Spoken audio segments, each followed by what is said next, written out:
So-called honour violence is defined by the Honour-Based Violence Awareness Network as, quote, a phenomenon where a person, most often a woman, is subjected to violence by her collective family or community in order to restore honour presumed to have been lost through her behaviour, most often through expressions of sexual autonomy, unquote. This type of violence seems to be more common in the Middle East and in countries such as India and Pakistan, although it is thought to be very underreported, as not only are the victims usually related to their attacker, but in a lot of these countries, women still don't have many of the rights that most of us take for granted every day. Some of the things that can be seen as dishonourable include choice of job, style of dress, their sexuality, choice of partner, and deviating from what their family, community, and culture may expect of them. Honour-based violence can come in many forms, including forced marriage, abortion, abduction,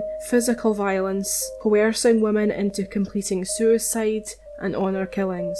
I would like to add a trigger warning now, as today we are going to be discussing two young women who were both victims of honour violence. Let's uncover the murders of Amina and Sara Said.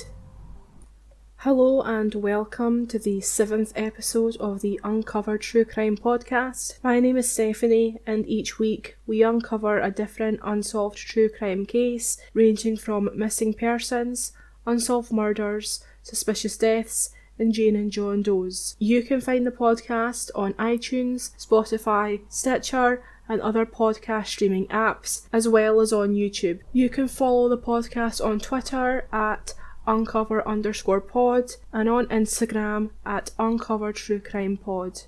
Without any further ado, let's uncover the murders of Amina and Sara Said.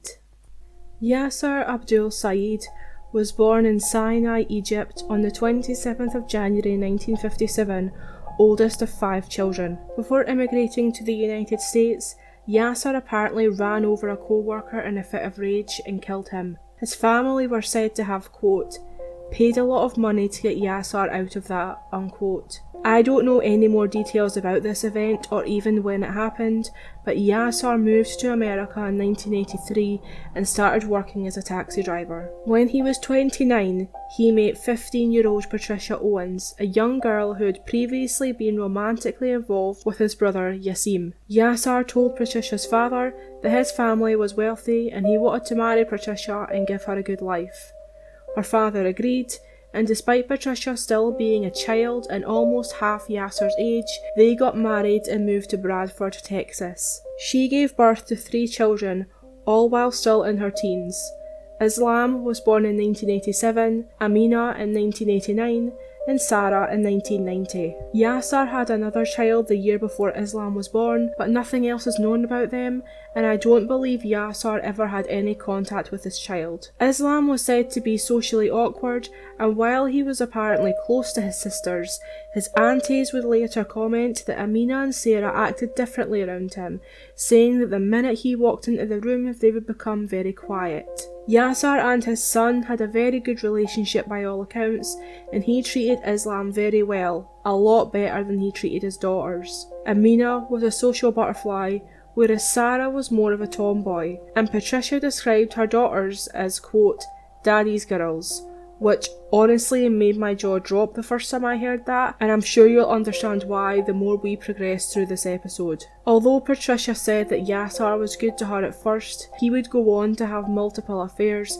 and was violent towards her. There is a photo of Yasser pointing a gun at Patricia's head, and in one interview she said that he made her pose for that photo to remind her of what would happen to her if she ever left him, although on a separate occasion she'd made light of the photo, saying that he was just having fun. More disturbingly, there is a photo of Islam at 1-year-old posed with a gun. Patricia claimed not to know about this photo until years after it was taken. Yasser also took home videos, and there is one in particular where he is filming Amina and Sara in their bedroom. In the video, Yasser makes a comment about the girls sleeping fully dressed, and you can hear the girls on multiple occasions asking him to stop recording and to leave their room. He then zooms in on their legs and says that they have nice legs, and to be honest, the video is just straight up creepy. There is also a video of Amina as a teenager holding a gun and playfully pointing it in Yasar's direction as he is the one filming. The most awful thing about this video to me is that it's likely the gun Amina was holding is the one that would eventually be used to shoot and kill her. While Patricia says Yasar was only violent to her, when Amina was 9 and Sara was 8, they both accused their father of sexual abuse. They first told their grandmother, who informed Trisha, and CPS, who interviewed the girls and took them to the hospital for a physical examination. The doctor claimed there was no obvious signs of trauma, but that they were unable to rule out sexual abuse as having occurred. Due to lack of evidence and the girls unwilling to testify, he was never arrested for this, although Patricia left him and moved in with her mother soon after. He made threats towards her family, which he was arrested for, although Patricia took him back and she and her daughters returned to the family home after the girls recanted their story. Patricia's sister Connie says that Amina wrote her a letter saying that her father had abused her and Sara, but her mum and dad had pressured her into saying that they'd lied. Connie hid the letter in her house and called CPS to inform them of this, although it went missing before Connie was able to show it to authorities. Connie believes that Patricia took the letter, although she denies this, stating that she didn't even know the letter existed. Patricia chose not to believe her daughters, saying that Yasar was a good dad. This was not the first time Yasar had been accused of sexual assault. In the documentary Price of Honour, which has been invaluable in my research, Patricia's sister Jill claimed that Yasar raped one of their other sisters, Billy. I don't know how old Billy was or exactly when this happened, but I believe Billy was a minor and she accused him before Amina and Said did. The police were never informed, as they decided to handle it inside the family. Patricia was very dismissive of this claim when asked about it in the documentary and claims not to know a lot about this allegation. Yasar's abuse didn't stop after the girls recanted their story. It continued well into their teenage years. Yasar would go through the girls' phone, demanding to know who they were talking to and texting. There's another video filmed by Yasar that shows him sitting in his car with Patricia and Amina, videoing Sara at her job, clearly unhappy that she's being friendly towards customers. When Amina defends her sister, saying it's part of her job, he responds by saying she's in trouble anyway. Given Yasar's abusive and controlling ways, it's not surprising that Amina kept her boyfriend a secret from him. Amina and Joseph met through their love of karate and started dating shortly thereafter. By all accounts, Joseph and Amina's relationship was serious, and they even had plans to marry after they graduated high school, but Amina knew her dad had other ideas. He would periodically take her to Egypt to meet much older men, with the view that one day she would marry one of them. Amina knew this was not the life she wanted, and spoke to Joseph and his mother about this on numerous occasions. Here are some extracts from some of the emails she sent them. Quote, "He's gonna take me over there and let some guy choose me like I'm a freaking object. I'd give anything just to pick my own husband. I don't want to marry a stranger. I can't. I'm an American. I'm not like them.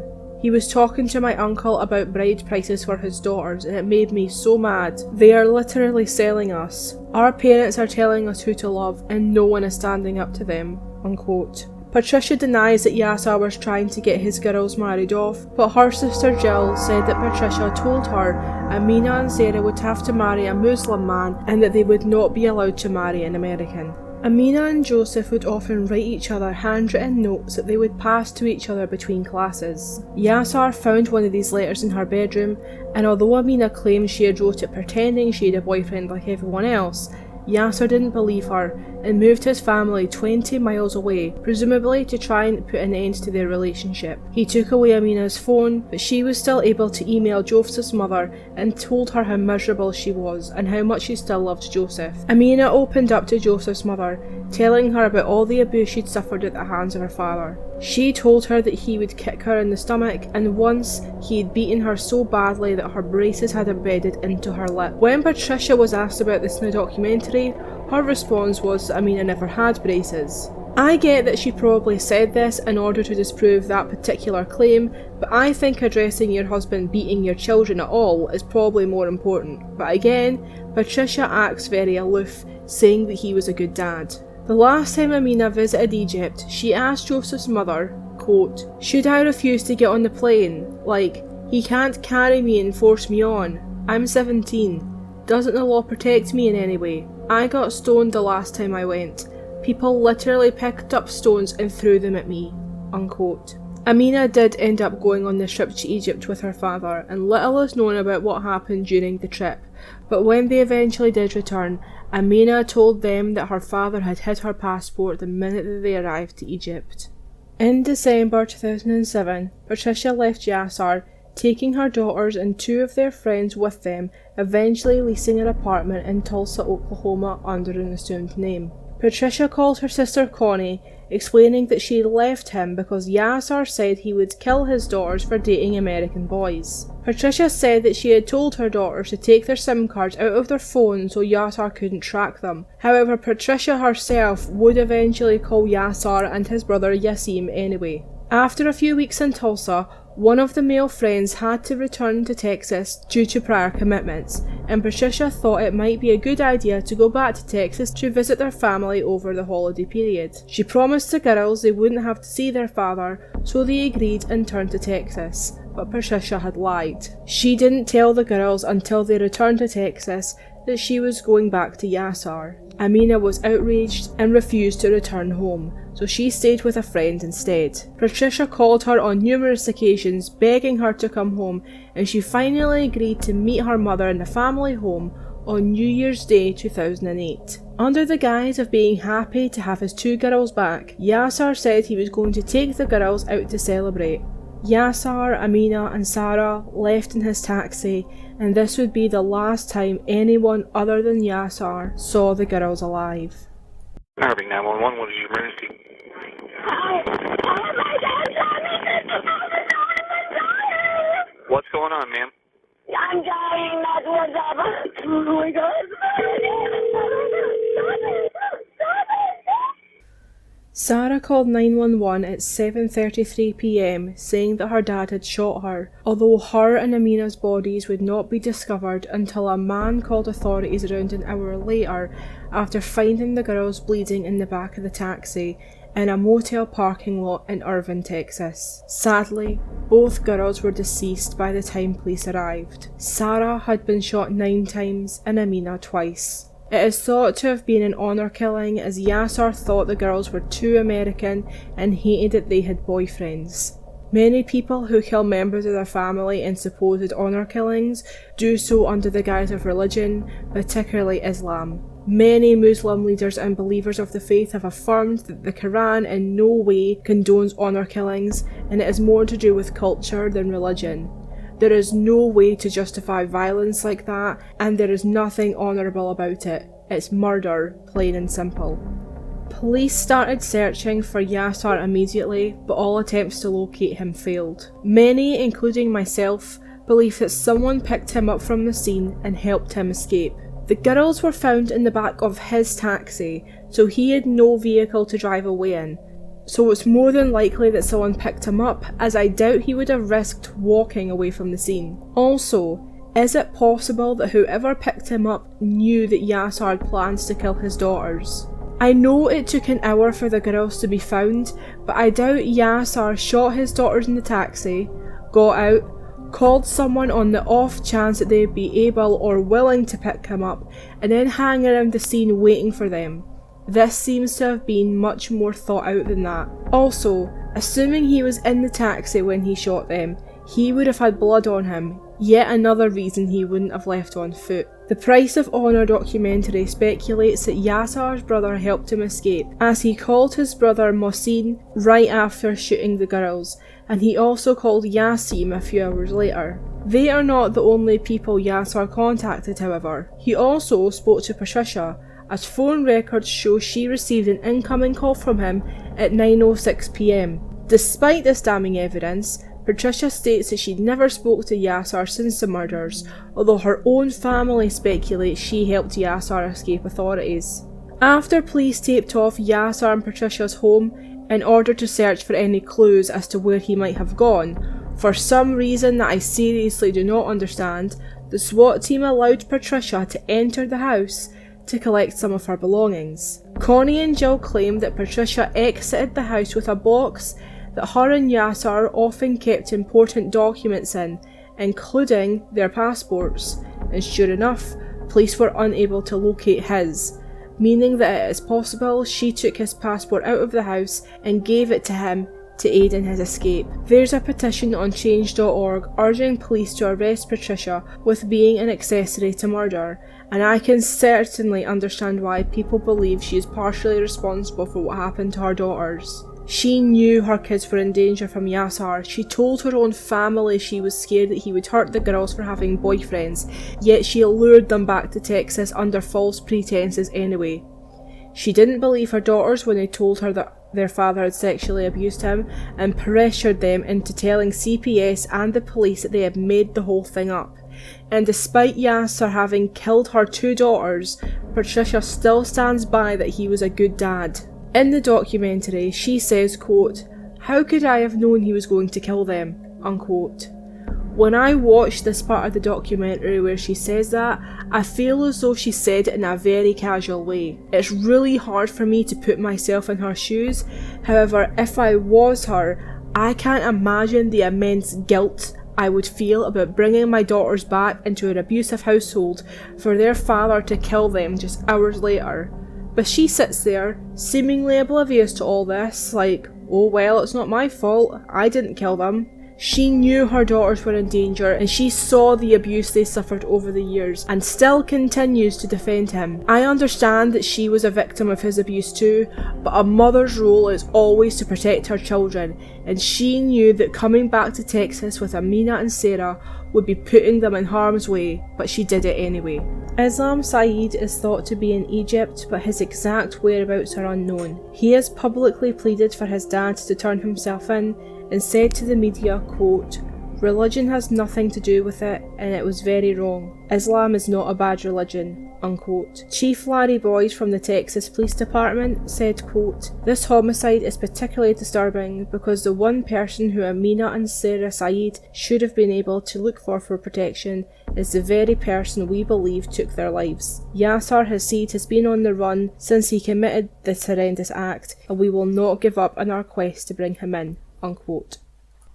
Yasser Abdul Said is, as of March 2020, on the FBI's 10 most wanted list, and there is currently a $100,000 reward for information directly leading to his arrest. As of March 2020, he would be 63 years old. Police do not have any evidence to show he has left the country and believe he may be hiding in plain sight, possibly as a taxi driver in either New York or North Texas.